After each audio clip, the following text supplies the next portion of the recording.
126장 찬송가 126장 우리 함께 찬양 드리겠습니다.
시간 묵상하시며 수요 예배로 하나님께 영광 돌리시겠습니다.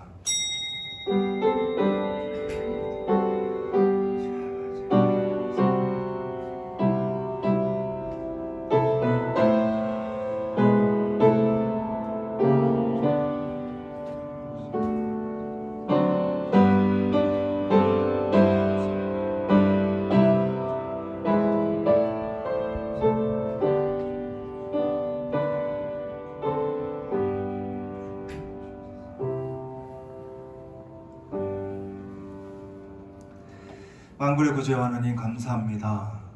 주님의 크신 은혜 가운데 또 이렇게 주님 앞에 나왔습니다. 우리를 위해 가장 낮은 자리에서 이 땅에 오신 주님을 기억하며 겸손히 주님께 나아가고 겸손히 주의 백성들과 하나 되어 하나님이 기뻐하시는 아름다운 교회를 이뤄가는 주님의 백성들 될 수 있도록 주여 인도하여 주시옵소서. 감사함의 모든 말씀 살아 역사하시는 우리 구주 예수 그리스도의 이름으로 간절히 기원합나이다. 아멘. 찬송가 88장 찬양 드리겠습니다.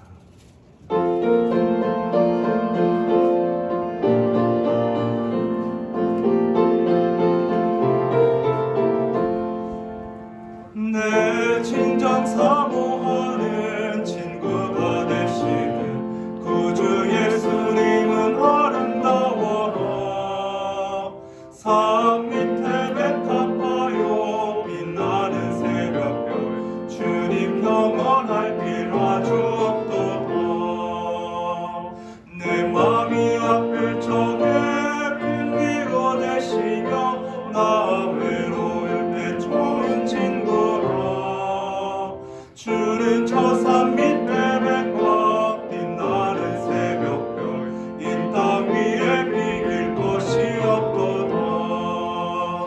내 맘의 모든 염려 이 세상 고락도 주님 항상 같이 하여 주시고 시험을 당할 때에 악마의 계교를 즉시 물리치사 나를 지키네. 온 세상 널 버려도 주 예수 안 버려 끝까지 나를 돌아보시니 주는 저 산 밑에 백합 빛나는 새벽별 이 땅 위에 비길 것이 없도다. 내 맘을 다하여서 주님을 따르며 길이 나를 사랑하리니 물물이 무렵지 않고 장검도 거범대 주는 높은 산성 내 방패시라. 내 영혼 먹이시는 은혜 누리고 나아치 주를 뵙기 원하네. 주는 저 산 밑에 백합 빛나는 새벽별 이 땅 위에 비길 것이 없도다.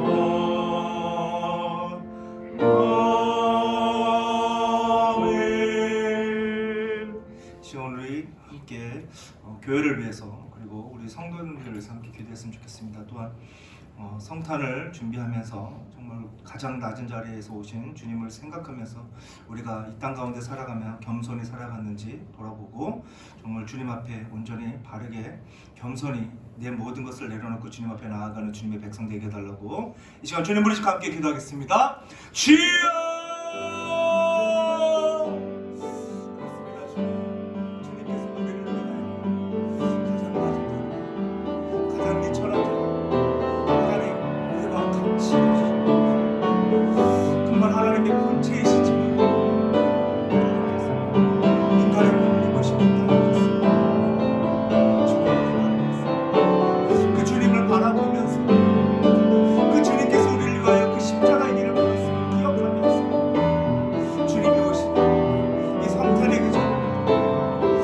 자신을 돌아보고 늘 겸손히 주님만 의지하며 주 안에서 주님의 백성들과 함께 살아가는 주님의 일꾼들 될 수 있도록 주여 인도하여 주시옵소서. 바라고 소망하는 것은 우리 모든 성도님들의 통일한 은혜로 허락하여 주시옵시고 우리 모든 성도님들 이런 마음 정말 하나님이 기뻐하시는 하나님의 사랑과 하나님의 은혜가 넘치는 정말 하나님의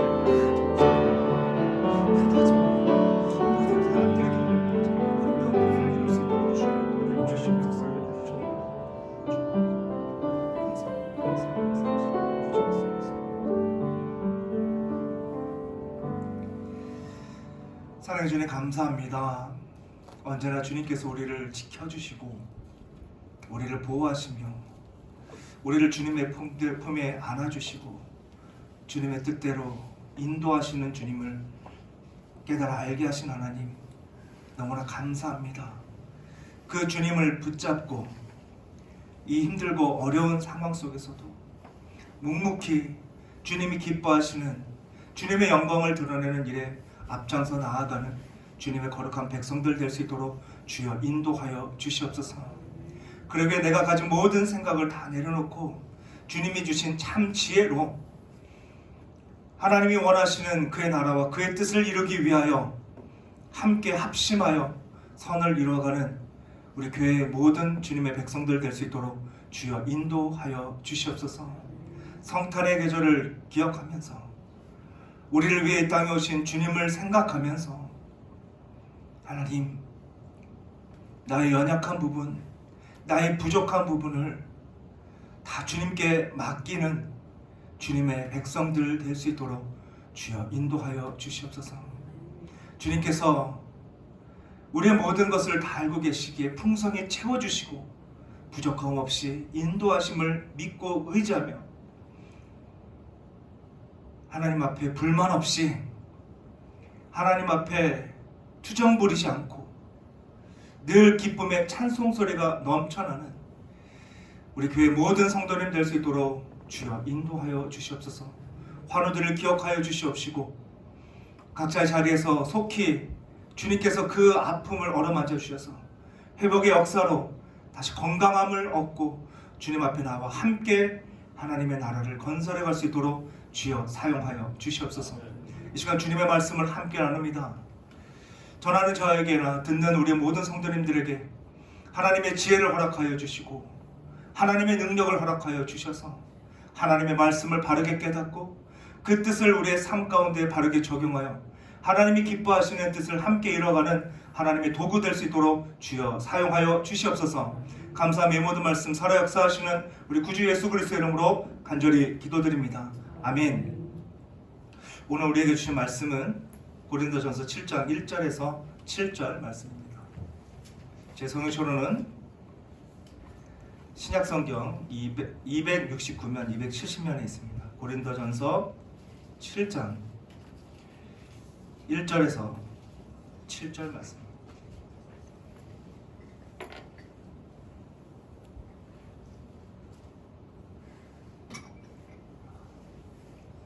함께 교독하실 때 주님 명성 되시길 간절히 소망합니다. 너희가 쓴 문제에 대하여 말하면 남자가 여자를 가까이 함이 좋으나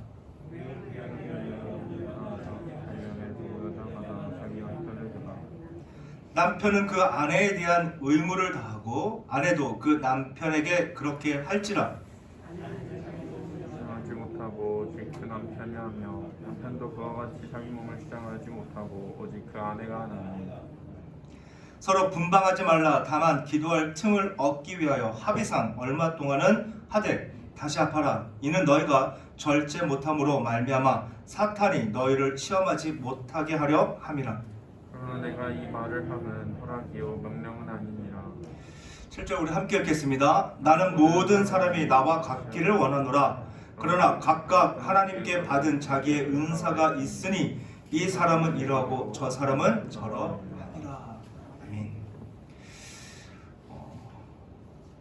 본문 7장 고린도전서 7장을 통해서 우리는 여러 가지 가설이 주장되었을 것에 대하여 예측해 볼 수가 있습니다. 즉 본문의 주제로 인해서 고린도 교인들과 다른 성도들에게 생각지 못한 교리가 아닌 오해가 생길 수 있었겠다라는 것이죠.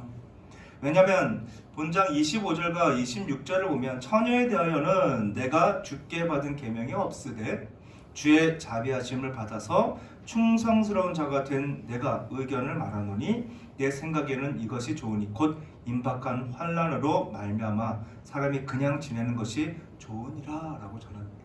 즉 독신이 좋다라고 지금 바울은 전하고 있죠. 또한 27절 말씀을 보면 내가 아내에게 매였느냐 노이기를 구하지 말며 아내에게서 노였느냐 아내를 구하지 말라.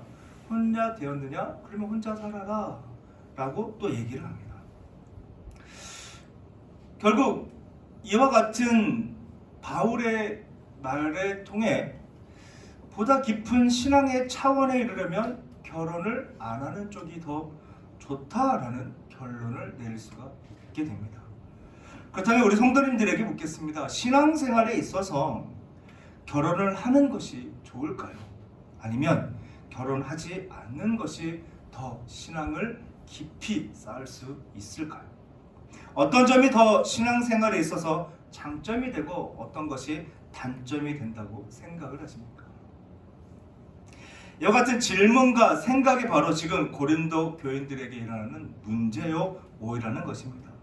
그러나 우리가 알아야 하는 것이 있다면 지금 바울은 고린도 교인들에게 있어서 근본적으로 말하고자 하는 문제는 신앙생활에 있어서 결혼을 해야 한다, 하지 않아도 된다라는 문제가 아니라는 것입니다. 즉 독신이 좋다, 결혼하는 것이 좋다라고 구분 짓는 것이 아니라 결혼을 하고 안 하고의 문제를 떠나서 결혼 생활로 인해 일어나는 여러 가지 문제들이 발생하고 그에 대한 문제 해결책에 대해서 전하고 있는 것이죠.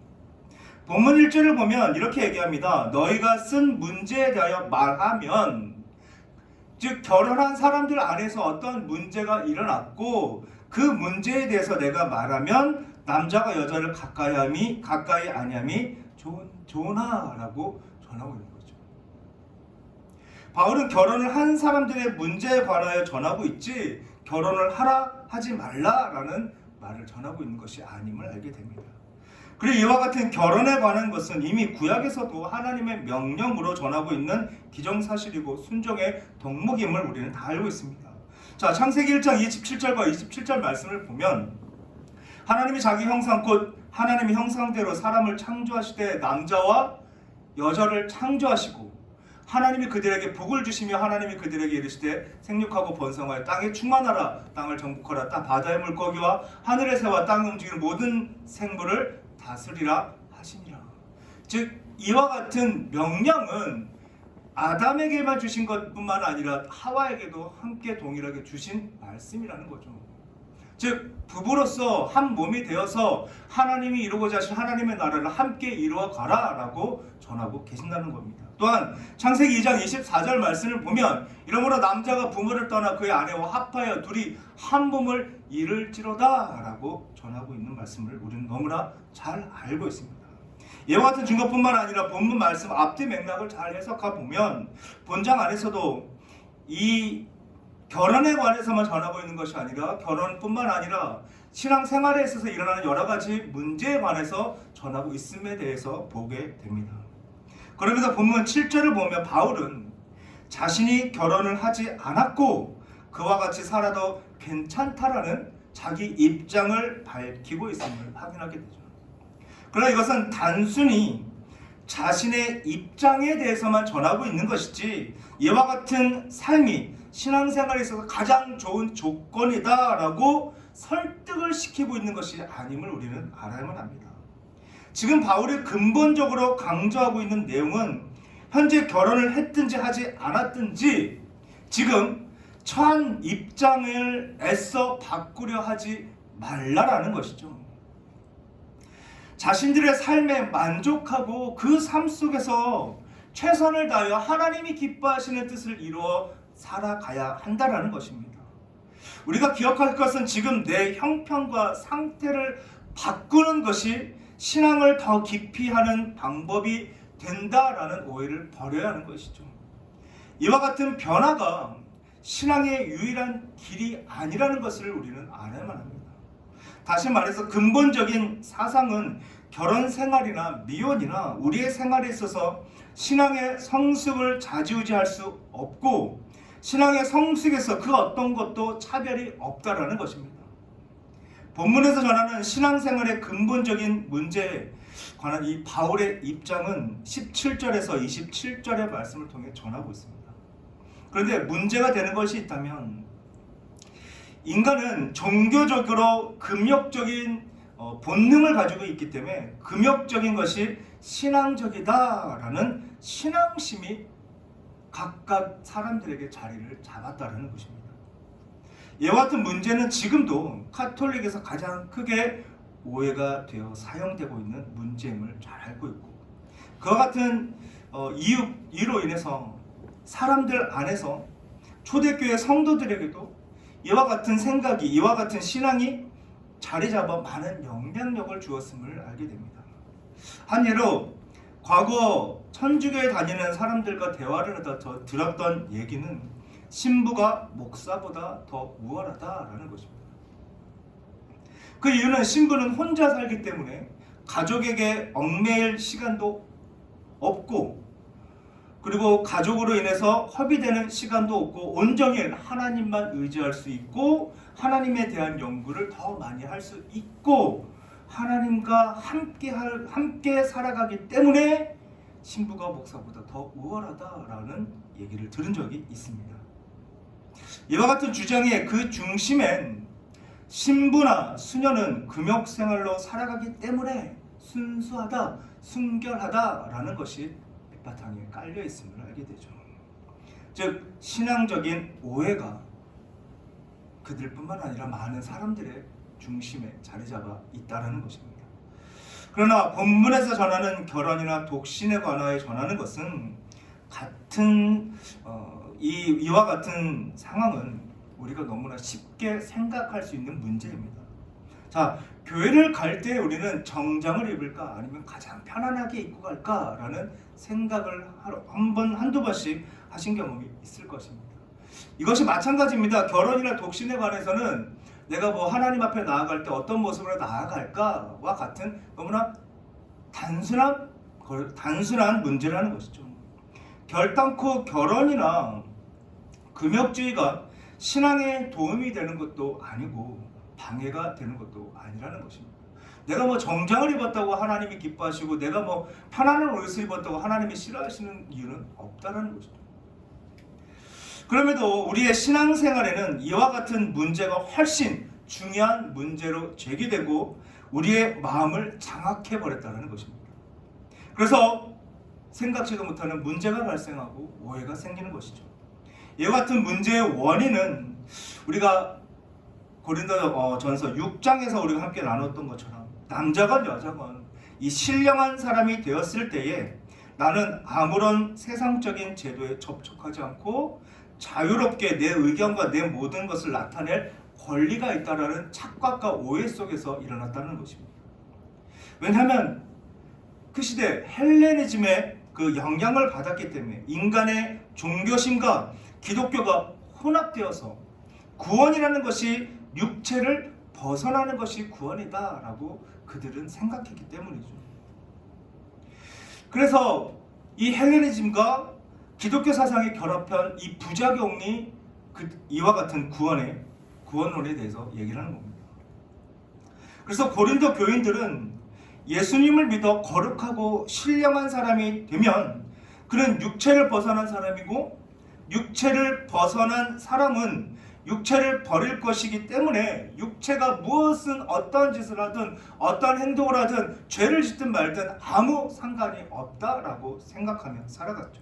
그래서 그들은 우리가 상상할 수 없는 방탕한 삶을 살아왔던 것입니다. 이와 같은 문제를 바로잡고자 지금 바울은 고린도 교인들에게 신앙의 근본적인 사상에 관하여 전하고 있는 것입니다. 즉 하나님의 질서 가운데 부르심을 받은 대로 각자에게 주어진 삶을 교회라는 공동체 안에서 함께 섬기고 헌신하며 합력하여 선을 이루며 살아가야 된다는 것이죠. 세상이 말하는 자유를 얘기하는 것이 아니라 하나님께서 부름을 받은 하나님의 백성이라면 그 하나님의 나라를 위해서 함께 하나하나 이루어 가야만 한다는 것을 전하고 있습니다. 또 그 안에서 결코 누가 높고 누가 낮은 신분이나 권위를 주는 것이 아니라 모두가 머리 대신 예수 그리스도 안에서 하나이며 서로 함께 공존하여 아름다운 결실을 맺어야 한다라고 전하는 것입니다. 다시 말해서 하나님 앞에서 우리는 모두 존귀한 존재이며 모두가 주인공이고 모두가 하나님이 만드신 걸작품이라는 사실입니다. 지금 이곳에 계신 모든 성도님들은 하나님의 자녀이고 하나님께 부름받은 귀한 직분자들이시며 걸작품이라는 것을 기억하시길 바랍니다. 그런데 만약 우리가 거룩하고 신령한 사람들이기 때문에 내 육체가 무엇을 하든지 상관없다는 이 고린도 시대의 사람들과 똑같은 생각을 하고 내게 주어진 직분에 있어서 마음에 들지 않는다고 내가 맡고 싶은 것이 주인공이지 단역이 아니기 때문에 내가 나에게 주어진 그 직분을 내팽개치고 책임지지 않는다면 어떻게 될까요? 근데 이도 이해가 되는 것이 사람이라면 누구나 좋은 인상을 주고 인정받는 자리를 탐내야지 볼품없고 관심도 없는 분야에서 일하는 것을 원하진 않을 것입니다. 마찬가지로 어떤 영화나 드라마에서 누구나 주인공 역할을 원하지 주인공을 괴롭히는 악역이나 행인 1, 2와 같은 배역을 원하는 사람은 없을 것이죠. 그러나 우리가 분명히 기억해야 하는 것이 있습니다. 앞서 나누었던 내가 원해서 또는 누군가로 인해 우리가 교회에 나왔고 온전한 신앙의 길을 걷고 있는 것이 아니라는 것입니다. 디모데후서 1장 9절 말씀을 보면 하나님이 우리를 구원하사 거룩하신 소명으로 부르심은 우리의 행위대로 하심이 아니요 오직 자기의 뜻과 영원 전부터 그리스도 예수 안에서 우리에게 주신 은혜대로 하심이라라고 분명하게 전하고 있습니다. 즉 모든 것이 하나님의 은혜라는 것입니다. 하나님의 은혜로 우리가 부름을 받았고 하나님의 은혜로 함께 교회 하나님의 나라를 이루어갈 수 있는 존재가 되었다는 것입니다. 그러게 바울은 부르심을 받은 합당한 자라면 하나님이 너희에게 거룩하고 생명되며 진리되는 무엇을 준 것뿐만 아니라 어떤 모습으로든지 이루기를 원하시는 자리까지 감수하며 나아가라라고 전하고 있는 것입니다.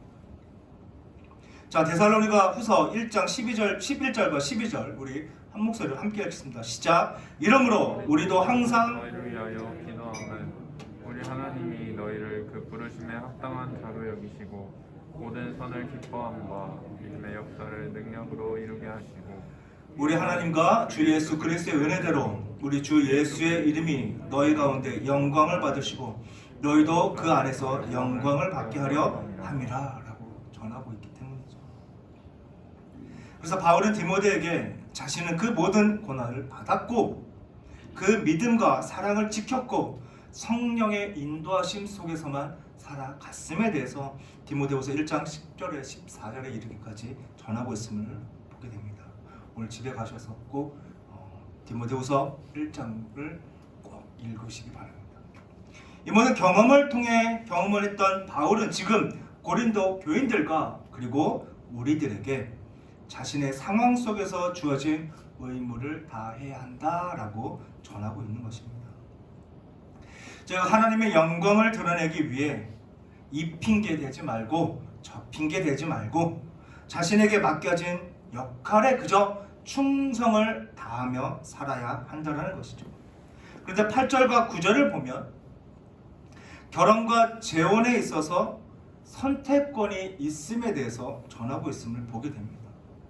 이와 같은 내용에 있어서 우리가 생각할 것은 부름을 받지 않은 사람들에게는 이와 같이 선택이 주어지지만 하나님께 부름을 받은 우리 하나님의 백성이요 하나님의 일꾼은 할지 말지에 대한 선택권이 없다라는 것이죠. 이에 대해 불공평하지 않느냐라고 생각할 수 있지만 앞서 얘기했던 것처럼 우리는 하나님의 은혜로 살아가는 존재입니다. 하나님의 은혜로 우리는 지금까지 살아왔고 앞으로도 살아가는 존재이기에 선택사항이 없다라는 것을 직시하시고 주어진 상황을 감수하고 또 그 상황에 감사하면서 살아가는 존재가 되어야만 하는 것입니다. 그럼에도 우리는 어떻습니까? 틈만 나면 오리발 아니면 문어발을 내놓게 되죠. 즉 여러 가지 핑계거리를 대면서 얘기합니다. 남편 때문에, 아내 때문에, 자식 때문에, 경제적인 문제 때문에 이 모양 저 모양 우리가 가지고 있는 수많은 오리발 문어발들은 어디서 그렇게 많이 나왔는지 정말 궁금하기 짝이 없습니다. 그러나 자신의 백성으로 자신의 일꾼으로 부르신 하나님께서 우리의 신앙에 방해가 될 것을 주신 적이 없다라는 것을 기억하시길 바랍니다. 하나님께서 우리에게 주신 남편, 아내, 자식, 가정, 형편 그 밖에 여러 일들은 이 모든 것을 통해서 우리의 신앙을 더욱 깊이 있게 하시고 세상과 인생의 거짓된 것을 보게 하지 않기 위해서 우리에게 주신 은혜의 선물임을 기억하시고 그 내가 생각하는 힘들고 고통스러움에 하나님 앞에 감사함으로 나로 인하여 더욱 나를 연단시키고 나를 더욱 둥글게 만들고 나를 더욱 하나님의 백성으로 세워가시는 또 은혜의 방편이구나 라는 것을 깨닫기에 인정하기에 더 하나님 앞에 무릎 꿇는 주님의 백성들 되시길 간절히 소망합니다. 성경인 하나님의 말씀은 우리에게 있어서 핑계거리를 주신 적이 한 번도 없습니다. 오히려 우리의 현실적이고 사실적인 현재 나의 처지를 깨닫게 하십니다. 그 안에서 겸손히 주님만 의지할 수밖에 없는 것을 깨달아 알게 하시고 주님 앞에 순종할 수밖에 없음을 전하여 줍니다. 그러게 우리는 겸손하게 그리고 용기 있게 나 스스로를 점검하고 우리의 신앙의 맨 밑바닥부터 시작할 각오로 늘 주님만 붙잡고 한 걸음 한 걸음 나아가야만 할 것이죠. 바울이 고백했던 것처럼 우리가 자랑할 것은 오직 예수 그리스도밖에 없기에 내 모든 처지는 아무런 상관이 없는 것입니다. 이제 말씀을 맺으러 갑니다. 지금 이 순간부터 더 이상의 핑계를 버리시기 바랍니다. 그 중에서도 남 탓하는 핑계를 버리시기 바랍니다. 지금 당장 결심을 한다고 우리의 삶 가운데 특별한 열매를 맺어지지는 않습니다. 생각해 보시기 바랍니다. 교사, 집사, 시무집사, 권사, 장로님 이 모든 직분자를 세우기 위해선 단시간에 세워질 수가 없습니다. 많은 신앙생활과 많은 교육과 많은 경험들을 통해서 정말 그 직분에 걸맞는 자리에 세워지게 되는 것이죠. 그래서 하나님께서도 우리에게 최소한의 인생을 주시고 최소한의 환경과 경험의 노정을 허락해 주십니다. 그것을 통해 하나씩 우리의 존재가 그리고 성품과 인격과 모든 면에 있어서 달라지고 변화되고 다듬어지고 그 많은 시행착오를 겪어서 결국은 빛나는 보석 하나님의 걸작품이 되는 것입니다. 그렇게 주어진 삶과 상황을 벗어나고 로또를 기대하듯 순식간에 변화되는 신앙의 꿈을 버리시길 바랍니다. 그러므로 죽을 때까지 성화의 과정을 걸어야만 하는 주님의 백성이라는 사실을 기억하시며 한 걸음 한 걸음 주님이 원하시는 보석으로 다듬어지는 주님의 걸작품이 되시고 그러기 위해 겸손히 주님께 내 모든 것을 내어드리는 주님의 백성들 되는 주님의 백성들 되시길 주님으로 간절히 축복합니다. 기도하시겠습니다. 사랑해 주님 감사합니다. 주님의 은혜로 주님 앞에 부름을 받은 주님의 백성들입니다.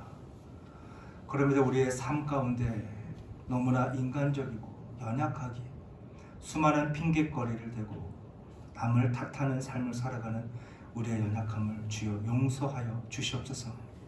앞으로 정말 하나님이 기뻐하시는 뜻을 이루기 위하여 나에게 주어진 모든 삶, 내가 힘들고 어렵다라고 생각하는 것조차 하나님께서 우리에게 주신 은혜의 방편임을 기억하며 감사함으로 기쁨의 찬양으로 하나님께 영광 돌리며 나아가는 주님의 백성들 될 수 있도록 또한 홀로 서는 것이 아닌 모두가 하나 되어서 함께 아름다운 결실을 맺어가는 주님의 교회로 주님의 일꾼으로 세워졌음을 기억하며 그 묵묵히 주어진 모든 일에 감사하며 살아가는 주님의 백성들 될 수 있도록 주여 인도하여 주시옵소서. 감사함이 모든 말씀 살아 역사하시는 우리 구주 예수 그리스도 이름으로 간절히 기도드립니다. 아멘. 찬송가 찬양 드리겠습니다. 찬송가 450장.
금보다 귀한